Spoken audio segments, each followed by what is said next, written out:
Hello, everybody. Happy Monday. This is Beth Worsdell, author, and welcome to the Witty Writers Show. Now, I am absolutely thrilled today because I have with me Jason Lee Willis. Hello, Jason. Hello. I am so excited about today. Honestly, I've been on tenterhooks because I really do think we've got quite a bit in common with what we're interested in, obviously, as well as both being authors. You're an author through Fox Pointe Publishing. Correct. And you've recently released another book, which is called The Alchemist's Map. And I am so excited about this book. It is so intriguing, Jason. Well, that's why I'm dressed for adventure today, because I'm about to take all your viewers on a bit of an adventure. So let's do some exploring. I absolutely love it. I absolutely love it. We've already got people joining us, which is fantastic. So everybody who's joining, please pop a message up, say hello, let us know you're here. Already, oh my gosh, look at this. We've got Josephine from the UK. She says hello from the UK. She's quick off the mark. She was straight in there. Look, I'm very impressed with you, Josephine. That's absolutely awesome.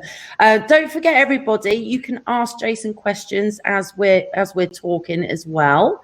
Heather's just joined us as well. She says hi from Gemma and I. She is fabulous. And Gemma's just started her own book club, which everybody might like to check out. It's called Book Club, hosted by Heather Skinner. So check it out. Now, Jason, my gosh, you've been on such a massive journey over the years. My mind was a bit blown, actually, when I read you. It really was. Because you're a teacher of English, aren't you? I am. I've got teacher of English, Indigenous Studies, which got me excited because I'm fascinated with ancient tribes and mythology. Creative writing and mythology. So you're you wear quite a few different hats, including your adventure hats. Oh, we're just throwing out puns, aren't we? This is fun. Yeah, you know, when I was in the 80s, when I was a young man, I guess one of my inspirational idols was Indiana Jones. And so what did I grow up to become? You know, you teach, you know, during the school year, and then you just go off on epic adventures. You know, it just makes teaching sound that much more fun, you know? And so, yeah, I mean, I really do, you know, I do, just like Indiana Jones, I kind of have my little categories. I love to teach about mythology and indigenous studies, but then when school year ends, I need to get outside. And so through the years, yeah, I've been going on a lot of adventures. Oftentimes, whatever I'm writing about will be, you know, the next place that I need to go. So my wife is a travel agent, and so as a result, yeah, I get to hop all over the place and kind of experience what I want to write about. That is absolutely amazing. And what a blessing that your wife does that career. I mean, that is so handy. Yes, it is handy. And I bet your students absolutely love you and hearing about all your adventures and everything that places you get to see and visit.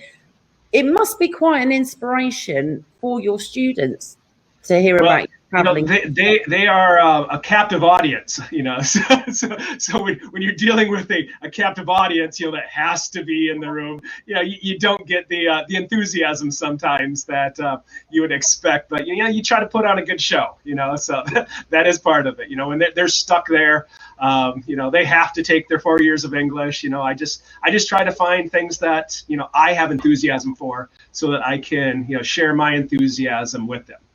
It's just amazing. It really, really is. We've got some more people joining us already. Let's have a look. We've got Shelley. She says, hi from your neighbor down the road. Hello, Shelley. I love that. And Kirsten has joined us as well. I know that name too. She is awesome. Kirsten's actually the owner of Fox Pointe Publishing. She is absolutely fantastic. She really, really is. Now, I believe that you actually went on quite a big adventure with your wife, Julie. Yes. 3,000 miles? Yeah, that's been a few years now, but that was, you know, it was kind of a research trip for me. as you heard, I do Indigenous studies units with my sophomores, which is really fun because here in Minnesota, there's a couple Native American cultures that kind of came crashing together, and so it's kind of the story of who we are. But when I started to peel it away a little bit, I was looking for that something special that every writer's trying to find, that unique idea. And when I started digging into the Anishinaabe lore, to find out that they had been on you're saying a 3,000-mile journey from the East Coast to follow prophecies to find their promised land, to speak in Passover terms. So it's one of those that I was just like, are you kidding me? And so I spent months kind of digging into it, and then I pitched it to my wife and said, hey, you want to go on a really weird trip? She's thinking probably something like, let's go to Jamaica. No. My kind of weird trip is a lot different than your kind of weird trip. So we flew out to the Eastern Seaboard. And then what we did is we just traveled it's called the 7 stopping points that the Anishinaabe people took. And it's some cool things. They were guided by prophecy and some almost you're talking about paranormal characteristics, and almost some paranormal clues along the way that kind of led them on their 7 stopping places. So my wife and I, we just rented a car and we kind of went one place to the next place and just kind of traveled the 7 fires route. And so that was something that, again, I was investigating at the time. But I'm really kind of weaving it into a couple different book series. I have a slightly older book series called the Dream Catcher Chronicles, and so it was kind of a part of that, just knowing the backstory. But now with my new book, Joseph Nicollet is a real life historical figure that came to America to really go see the frontier. It's kind of a Dances with Wolves kind of story, but it was, before Kevin Costner, kind of came up with it as an idea. Nicollet actually did it in real life, and what I found from him is that he was fascinated by the legends and lore as well, and so he was equally intrigued by the same thing I was intrigued by, and that's kind of how I ended up, meeting Joseph Nicollet 180 years later, is the fact that he had gone to some of these same exact places that I wanted to go to. And I kept running into the name Nicollet. And I was like, wow, this little guy really gets around. And that was kind of how I found, such a fascinating character as Nicollet. That's just amazing. Honestly, it is absolutely amazing. And I'm sure I've heard his name, or I think I saw a documentary that included him. And it was, and I'm trying to rack my brains because it was many, many years ago. But I just find it absolutely amazing, isn't it? And I think the more you delve, the more fascinated you get. Yeah, right? and really, it's like, to me, that was the surprising part is, here in Minnesota, we have Nicollet County, the town of Nicollet. We've got a Nicollet Mall. We've got Nicollet Avenue in the Twin Cities. So the name was everywhere. I grew up in South Dakota, so I was like, who? And so when I started digging up a little bit on who he was, I was surprised there wasn't more about him. It was actually kind of a challenging bit of research to learn more about him. But then when I kind of met him, through kind of the biographical stuff, I just fell in love with the man. He was just kind of a different sort of hero. If you are you familiar with Lord of the Rings? Oh yes. He reminds me of a hobbit. He's just a little quaint fella. He came from the universities of Paris. So he's a total fish out of water. But he just was made of steel, and he was fearless. He just wanted to go out and see the wilderness and map all these dangerous territories. Before really civilization had come to the upper Midwest. And so I just thought he was the coolest thing ever. Plus he was like I'm going to start quoting Hamilton now, but when you're the smartest in the room, this was the guy that he could walk into any room and be the smartest man in the room. But out there in the frontier, that was kind of a different foray for him, and so he had to learn a whole lot of different skills to survive. That is absolutely amazing. So how your book, The Alchemist Map, how true to history is it? I mean, does that sort of blend facts with complete fantasy, or how have you done it?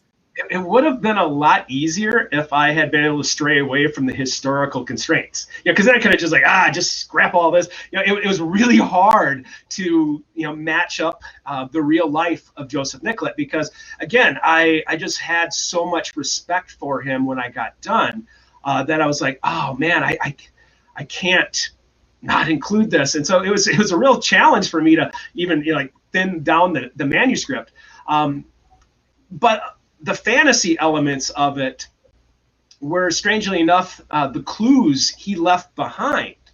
And so, all the things that, I would consider to be a little bit more of the, alchemy, the alchemist map. And, you read the back cover, you find out, he goes chasing after, the Philosopher's Stone. It sounds ridiculous until you look at the actual government documents. And I'm like, oh, good Lord, there it is, written right on his map. There's little clues like that were just fascinating to me. And so, without sounding crazy, there's plausible, fantastical elements. So I guess that's how I do it. So I'd probably say, I'd keep it like 80% historical fiction. But again, Nicollet drove me to the weird stuff. It's like it wasn't me. It's like he's the one that put it on his map. So I blame him for anything that's considered fabrication. Because he went looking for magic. He was a renowned scientist. The leading expert in anything you could throw out.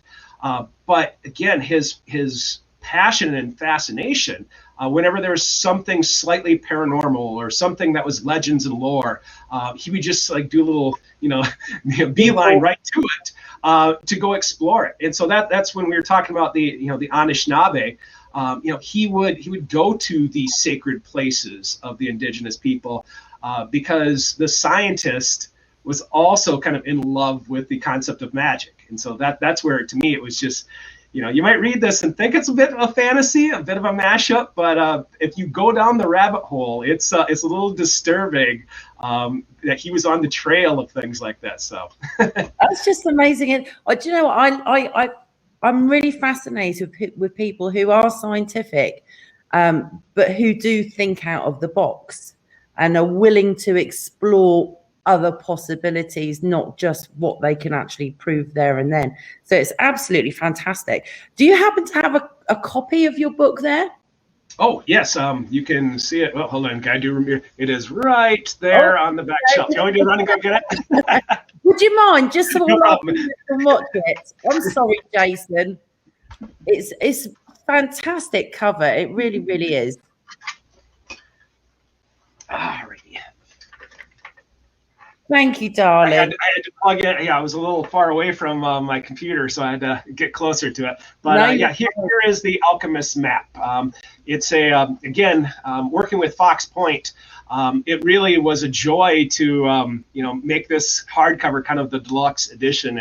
And when you go inside of it, it's just again, with Nicollet being the map maker, that's part of the fun, is just kind of like I wish it was like you could have an animated book so you kind of see where he is on it, but you get to follow along with it. I do like the historical fiction part of it. So knowing that these were real life people, we had a really big index in the back so you can kind of keep track of who the real people were. And again, that was, you asked about how much was fantasy and how much was real life. I was like, when we worked on the index, I was like, no, those are all real people. We're going to have to asterisk. It was fun just because, again, it seems like, no, this can't be real. But yeah, you follow little Joseph Nicollet around and he leads you all sorts of fun places.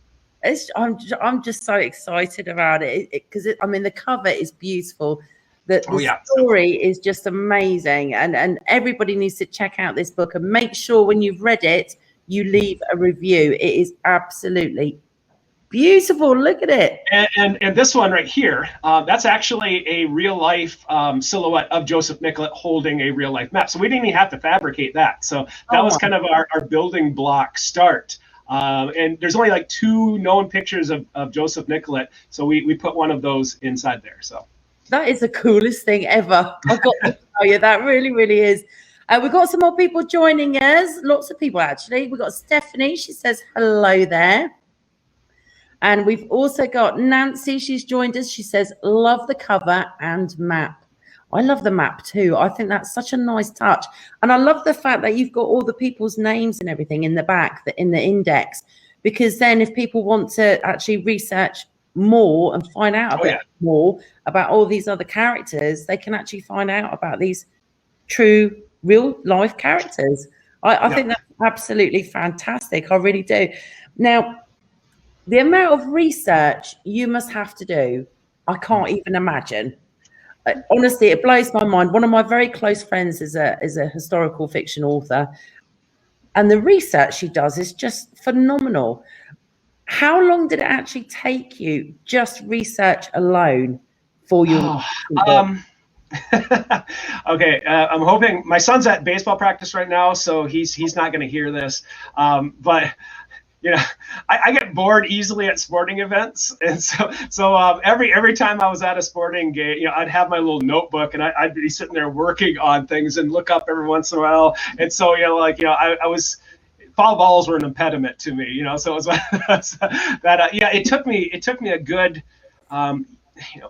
year just to kind of get to know him.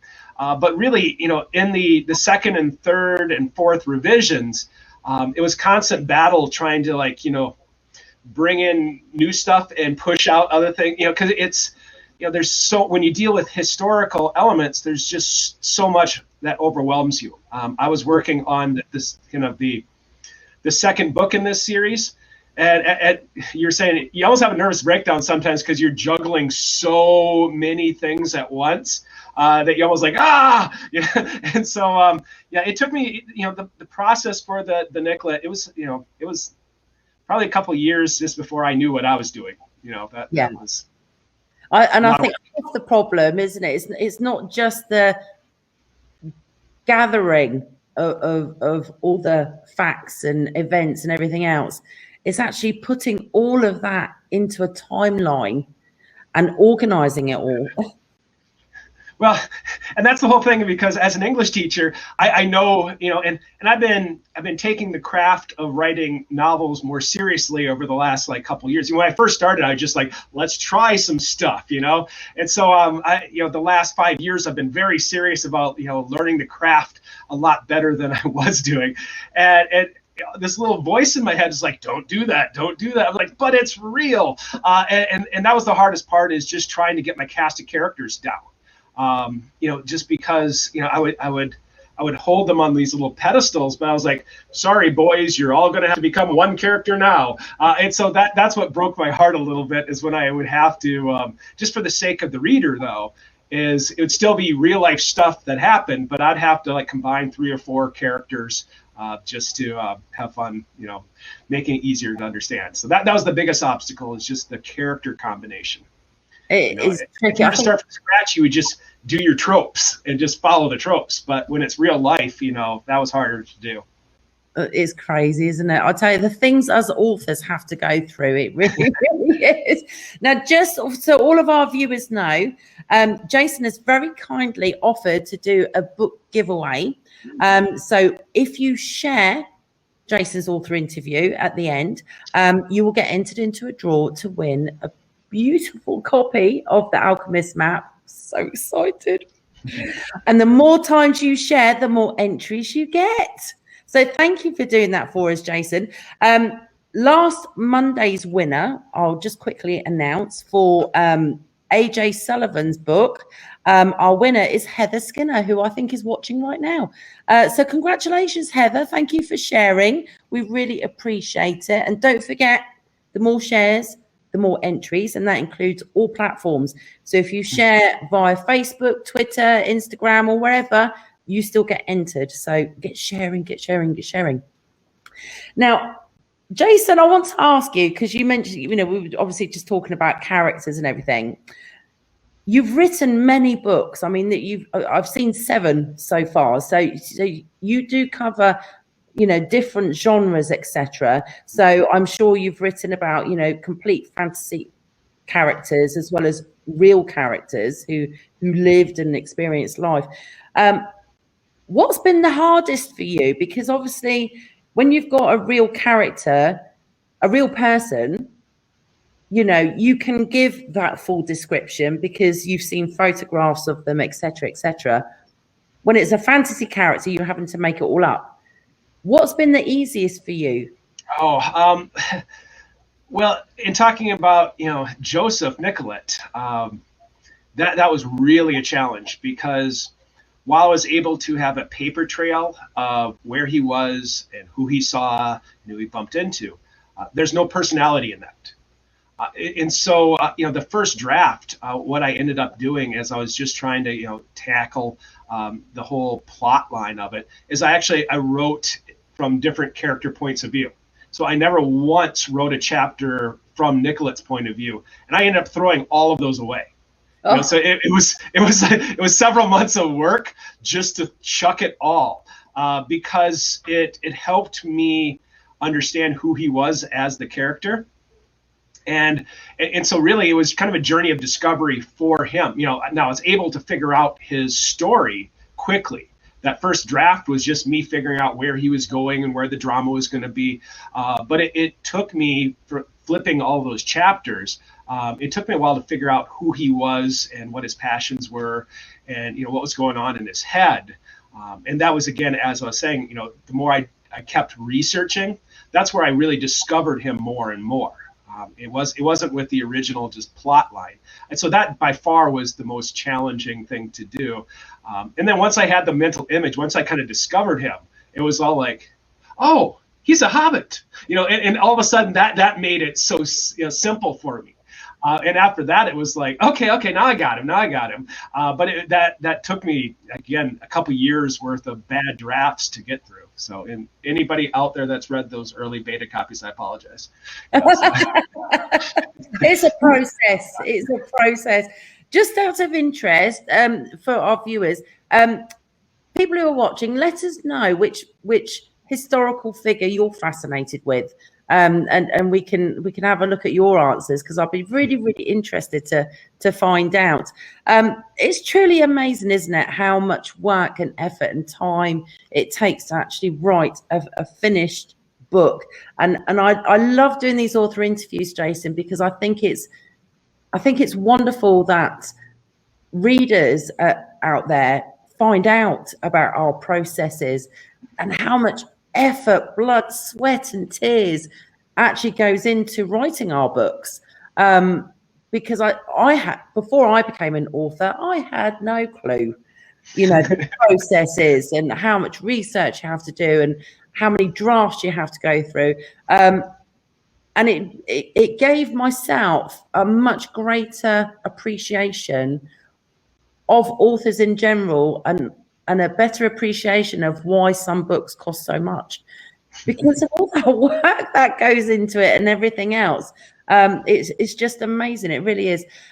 Shelley says Joan of Arc, and she loves historical fiction. I'm with you on Joan of Arc, because she is a fascinating woman and completely misunderstood at her time. She really, really was. And an amazing lady. So Joan of Arc is a very good one. So your plan now is to actually continue with writing the second book? Is it going to be a series, or are they going to be standalones? Well, I would probably describe them as individually, they're standalones. So if you were to pick up, the Alchemist Stone, you don't have to know anything about Nicolette. You can just like start right where you left. But the problems with plot is what Nicolette learns, it's what the audience learns, it's what the reader learns. And it almost becomes that dramatic irony as the series progresses, because you now know what you believe are facts. And as we go into the next book, that character, has different pieces of the same puzzle. And so the concept of, what did Nick, when Nicolette was researching the legends of lore, you kind of find out what he learns, but the next book then is the truth behind those earlier legends. And so, he came to Minnesota knowing that there was a 120-year-old legend about a man who went looking for the Philosopher's Stone. And he created a mine to dig for copper where there was no copper. And so Nicolette goes there to scientifically study this story. And he like, there is no copper. Here's some other stuff. And so he starts like putting things side by side. So the other books then will kind of go into the story, you know, behind, you know, the alchemy concepts, but also kind of the Philosopher's Stone concept as well. So, you know, again, it's going to stay historical, but we get more and more into the fantasy answers. Well, I don't know. It could be there, you know, but it goes more and more into the fantasy elements as the series progresses. And so it's almost like an excavation, you know, how you start on the surface and then you go deeper and deeper and deeper.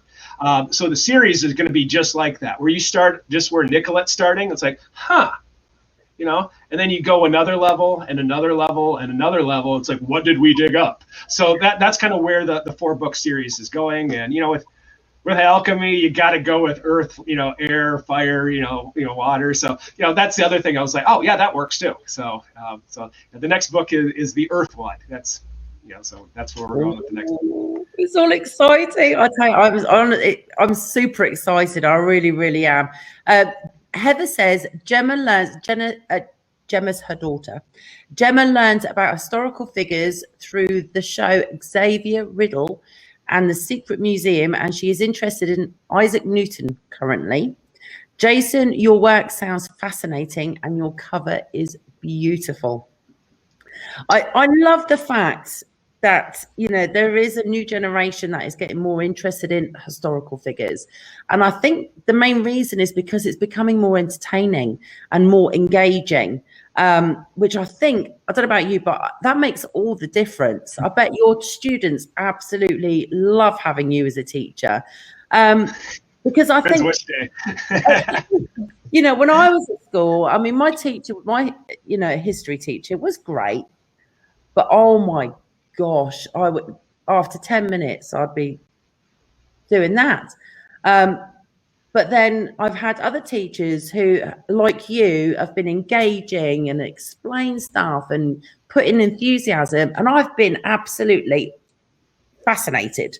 So I love the fact that you're creating books that are going to educate people in such an engaging way with such a fun story. I mean, it's just fascinating.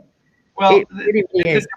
The educational part to me, you know, if you wanted some takeaways, you know, because I'm working on this fun little adventure story, you know, where the guy, it's like Indiana Jones, you know, in my heart. But when I was going through it, the pandemic that was happening in Nicolette's time, you know, there was a smallpox pandemic that was changing, you know, the West.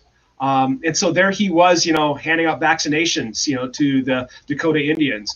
And so things like that, it was enriching for me personally to even see, man, he did a trip down into Georgia as they were about to, you know, remove the Cherokee, that it was so heartbreaking to see, you know, 180 years ago, the issues that were facing America. And here we are 180 years later, and it's like still like unresolved issues. And so that to me was one of my favorite learning parts, you know, from the story itself, is just learning the context of some of these old hurts. You know, that was the biggest eye opener. That's amazing. I'll tell you, you're never too old to learn anything, are you? And as authors, especially, we are constantly learning, like all the time. It's one big, ginormous learning curve. Nancy says, Harriet Tubman was an amazing lady, freeing slaves. Absolutely. I'll tell you, we could do with more people in the world like Harriet. We absolutely could right now. What do you think has been the most mind-blowing event or fact that you learned during your research? What sort of blew your mind? Oh, was it too many? No, I just need to think about that. That was a good question. Let me think here. I don't want to throw out something like cheesy answer and then regret it later tonight. The mind-blowing tidbit from the story. Well, maybe that wasn't like a plot shifter. But one of the more interesting moments that I saw is she brought up Harriet Tubman, and that's where my brain went immediately. But when Joseph Nicollet, he was kind of like, hat in hand, looking for money to be able to go chase after this concept of, getting to the end of the river. He was exploring the Mississippi. But even when he's penniless, he just bolted up to Minnesota, hopped on a steamship, got off at Fort Snelling, and then he ran right into the slave Dred Scott, who was there at Fort Snelling. And she brought up Harriet Tubman, but Dred Scott was just there as a slave to the doctor in Minnesota territory where they weren't supposed to be slaves. And so there he was. And then like 3 years later, he's in the possession of another doctor as Joseph Nicollet was heading up a different river. So there's 2 Dred Scott sightings when I was doing the Nicollet research. And that again was just like, wow, because, when I read about Dred Scott at Fort Snelling, and if you're not familiar with the Dred Scott case, he got married. They broke up the family, and there was a lawsuit, and that was one of the big things that, sparked off, the Civil War, was just Dred Scott himself. And so just running into this man twice, randomly, that was just, to me, it was heartbreaking, because Joseph Nicollet was on a quest to fight for the Native American cultures before they would get, he was trying to keep, those cultures from getting steamrolled. But at the same time, he was like elbow to elbow with African American, figures that, we were just years away from the Civil War also. And so it was, I don't know, that was, to me, was just like, are you kidding me? That he was just right there. And again, I'm not trying to give away plot points, but, man, this would have been the perfect president, at the time, but he was French, so he couldn't run for president. But yeah, he was just a man that was like at the crossroads of these historical moments, and just life didn't work out, It's just amazing. It really is. I tell you, it always amazes me what snippets of gems we find when we're researching for our books. It really, really does. I'm fascinated with the indigenous people of America. From my aspect, it's because of their links between ancient aliens, because a lot of the tribes do think or do believe, and it's been passed down from generation to generation, that they are descendants of star people. And that's a big, huge part of my books. So I'm sure that I'm sure you found, myths and legends about that as well. Oh, I've got something just for you. All right. All right. As soon as you started saying it, I was like, you just started to check off all these little, I was like, oh, okay, I got it. So Joseph Nicollet was a renowned astronomer. So he was world famous. And even when he came to America, he could show up at any aristocratic house and they would just host him. And that's pretty much what he did for the first few years. He didn't have a single penny, but he was wined and dined all across America because they knew who he was, because he wrote about Halley's Comet. Wow. And so he was famous for that, because Halley's Comet was coming, I'm going to screw up here, 1835. I think it was November 1835. That's when Halley's Comet was going to show up. And so he was already world famous because he wrote about it. And he was, preeminent, scientist. But when he came to St. Louis, and that's where Halley's Comet made the appearance, during his timeline, the indigenous cultures, the Potawatomi, who are an Anishinaabe tribe, they found out that he was like looking through the telescope, and rumors went out through all of the Native American tribes about Joseph Nicollet. Wow. So before he even left St. Louis, he was a legendary, like almost mythological figure. And I'll give you an example. So that was in 1835. Let me just get my facts right here.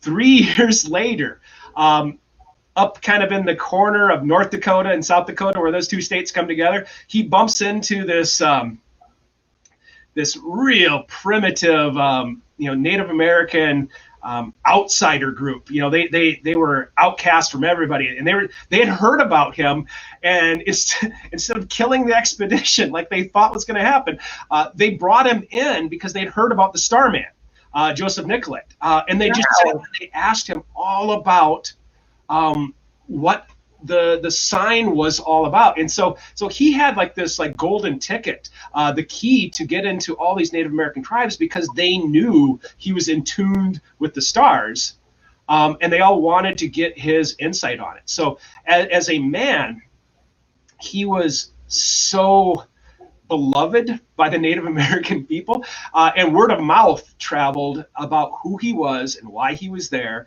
And that's why I kind of compare him to like the Hobbit in a sort of way, because he was a gentle soul, though. He wasn't there to make money. He wasn't there to get stuff. He wasn't there to get gold. He was there because of the stars, and they kind of had that common interest with him, and they wanted an explanation. And so that's where he would run into the legends and lores of whether it's the Sioux, the Dakota Indians, or the Chippewa, the Anishinaabe. He would absorb what they had to share, and they would share what he had. And so he became a champion of indigenous rights during that time period, almost just by accident, because of him and his telescope. That's just amazing. Do you know what? I thought you might get into that one. The stars. It was just like that was how Nicollet got in with the Native American cultures. Oh my gosh, I'm feeling super jealous of him right now, because I would be in my element to be able to talk to tribal elders about that their myths and beliefs and everything else. It just absolutely blows my mind. It really, really does. Nancy, bless her, she's just put, I just finished the Marillions, loved it, Beth. And that's because in the Marillions, I actually introduce indigenous tribes who are descended from, they are star people, and I actually take my human survivors to their world. So the indigenous tribes here actually meet the star people that they're from. As a child of the 70s, that is so epically Battlestar Galactica. I know, right? Like in a completely different sort of way. It's like, oh yeah. Right. I know. I'm so fascinated. I think the whole connecting the dots between ancient ancestors, from indigenous tribes here to the Drogu tribes in Africa, the Mayans, all these ancient civilizations have all got beliefs that they are descended from star people. And I just connected the dots in a speculative, complete fantasy way, even like the ancient Chinese and where dragons come from. In my books, they're like aliens from another planet, and they visited the ancient Chinese, connect the dots. So I find that absolutely fantastic. And I'm so jealous of him that he got to spend all that time with, these amazing tribes, learning so much, and also enabling him to try and help protect them as well. Mm-hmm. It's just amazing. Now tell me, Jason, if you could go back to a particular year and experience what he did, which event or year do you think you would pick? I know I'm putting him on the spot here, everyone. All right. Again, I have to ponder this just so I don't regret my choice later. See, I don't want to give away any big plot points either. I know which one I would want it to be, because it seemed to be kind of the defining part of his journey. Now, as I kind of mentioned with the rest of the book series, Nicollet was curious about a 1700s map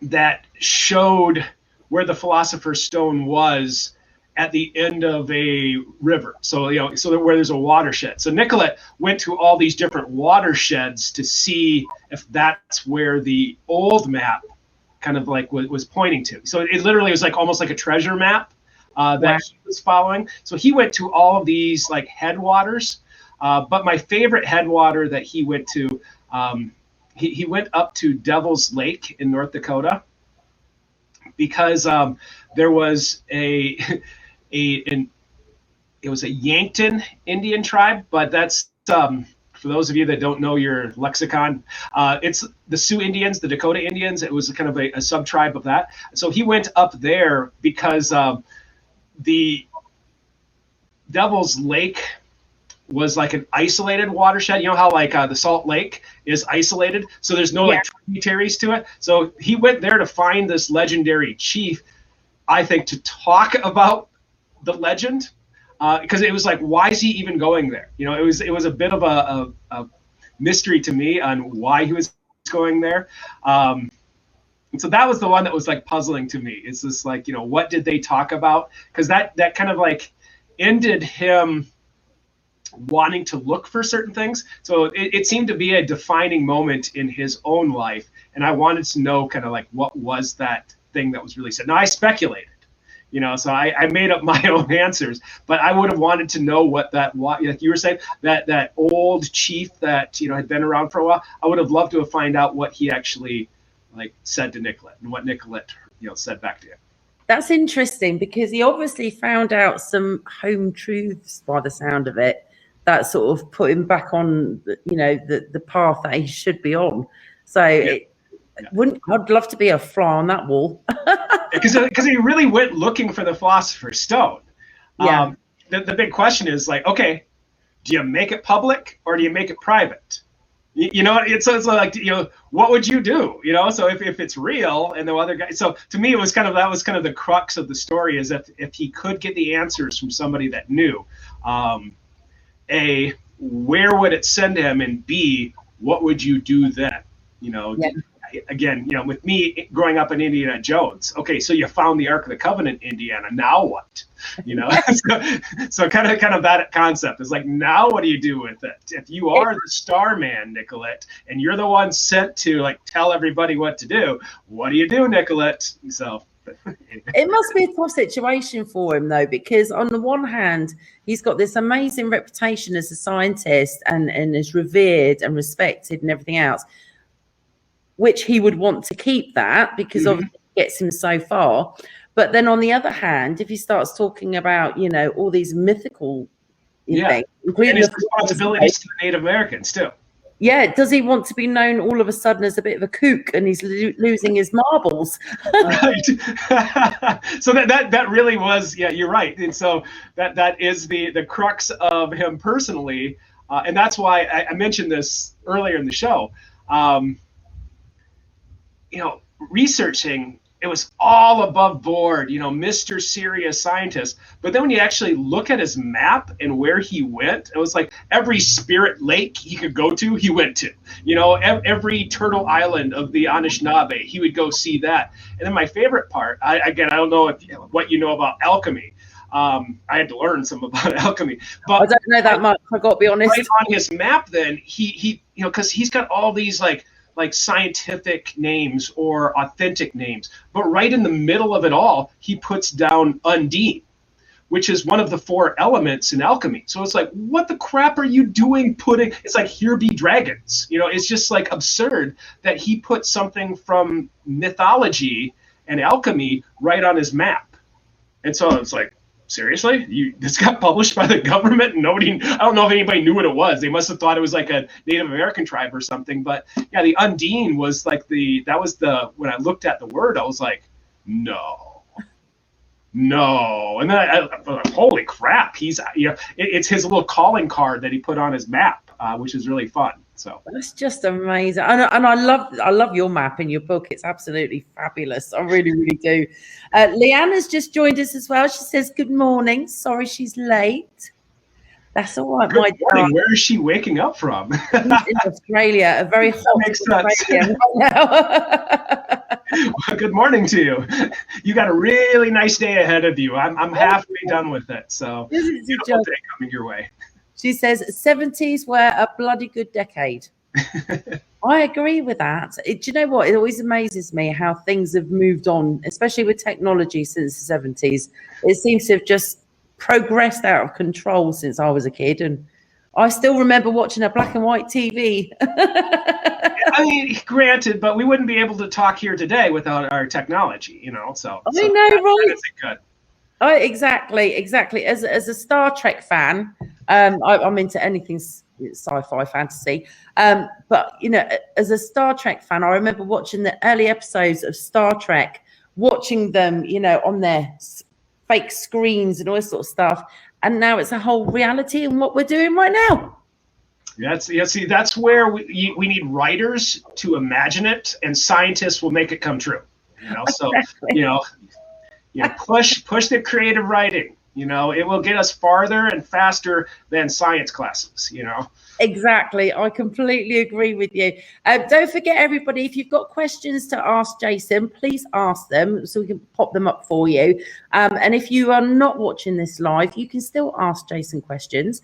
Because if you don't mind, Jason, would you be okay just to keep up with the comments for a week or so, just to answer any comments from people who watch it when they come home from work, etc.? Absolutely. That is fantastic. Plus, it's always good for the ego to check the the viewer count, So I'll just do that just to help me feel better, So exactly. Massage that ego. Right. I'll be neck deep in sophomores next week, so I'll need to check it frequently. Oh my gosh, that's fantastic. So you're currently writing book 2? I am revising book 2. Book 3 just finished up earlier this year, so and that's why it's kind of nice having both of those bookending it. So I'm working really hard to get everything in shape, so that maybe in a year or so that next one can be released as well. So oh my God. That's the story of the guy that Pierre Charles Lesueur is his name. That's another name in Minnesota that people will recognize, but they don't know how weird he actually was. Yeah, he went. He went back and forth across the Atlantic a couple times to get funding to dig a copper mine when we didn't need copper, and there was no copper where he dug it. And so that's where, again, the Nicolette was head scratching that one, where he had like, what did he dig up then with all of this French government money? And so that's kind of the next book. So that's where I'm going, is to what Nicolette didn't answer, the second book will. That's amazing. See, everybody, you haven't got long to wait for book 2. Now, I don't know about you, Jason, but I've been super excited this last couple of years, mainly because technology is moving so far forward and so fast. We're now unearthing even more ancient ruins from ancient civilizations. Is that something that you are interested in as well, all these new discoveries? I'd be lying to say if I didn't read about all of them younger. Obviously I'm geeked out. I know all the stuff you're talking about. Yeah, it's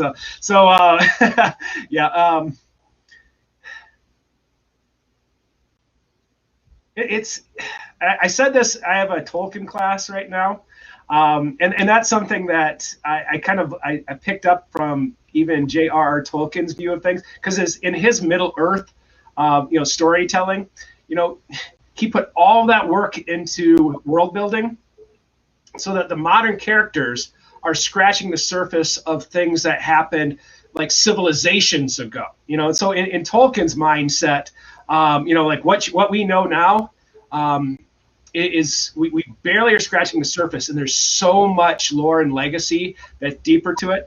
Tolkien's philosophy is that, oftentimes, we're devolving from these previous civilizations. And so when you look at, Tolkien or even Nicolette, I think they went looking to try to understand, the past, and going to some of these, older civilizations before we couldn't communicate with these older civilizations. So that's, as a mythology teacher, that's something that I love getting into mythology, just because, first day of mythology, we play the, kind of that, what's that game? It's like the phone game where you kind of like tell one person the story and the next person the story and the next person the story.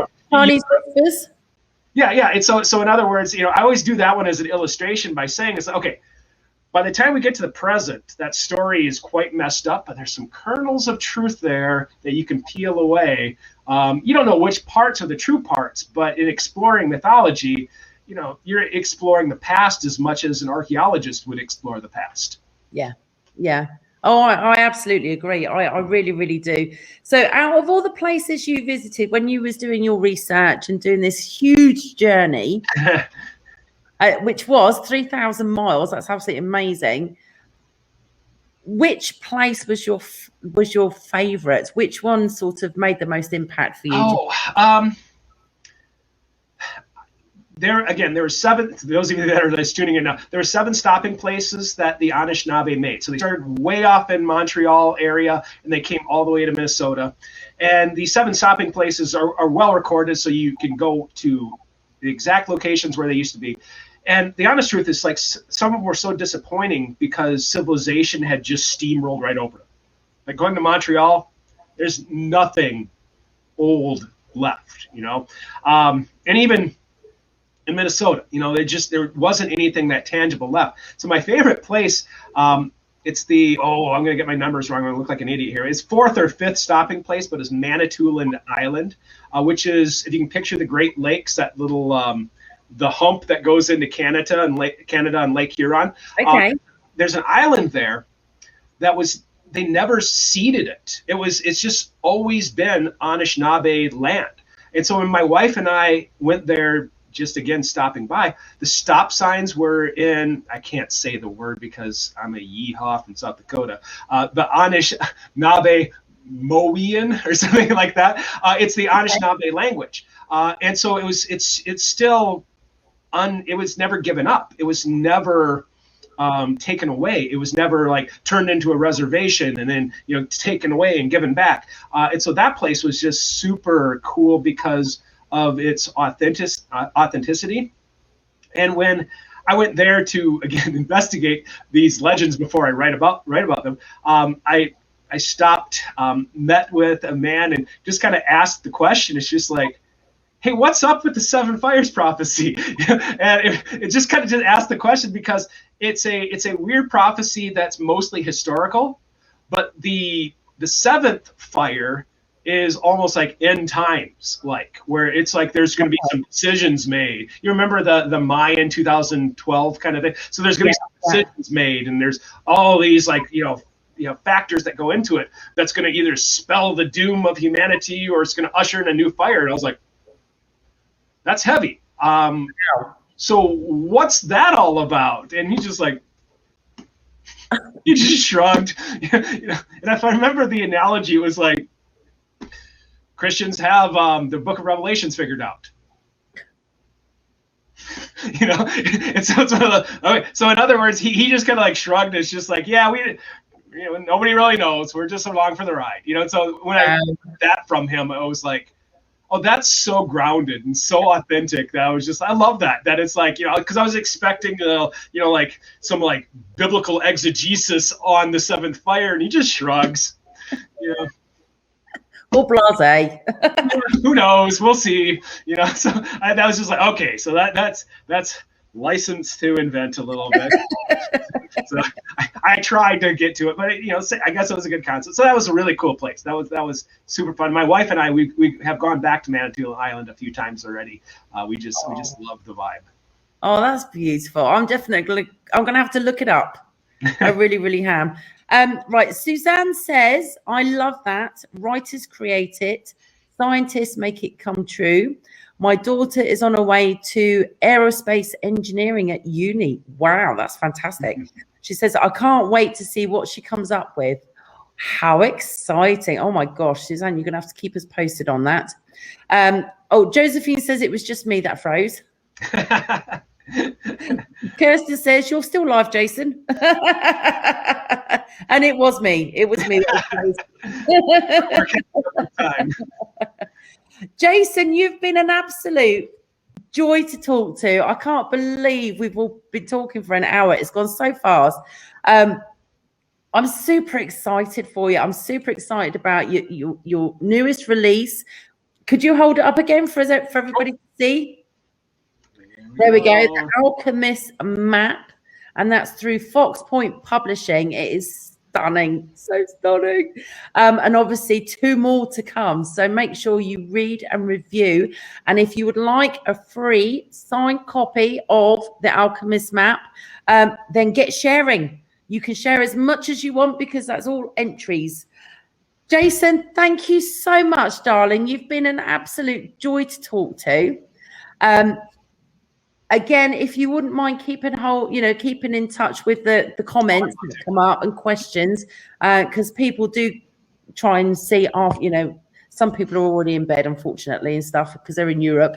Yeah, if you wouldn't mind answering more questions over the next week, that would be fabulous. Sure. And I hope you will join me again when book 2 comes out. Oh, I love it. Oh, that'd be fantastic. Thank you so much, Jason, and thank you all for watching. And we will be watching you with interest. Absolutely. Thank you, Jason. And we'll see everybody on Thursday for the next show of the Witty Writers. See you then. Bye, everyone.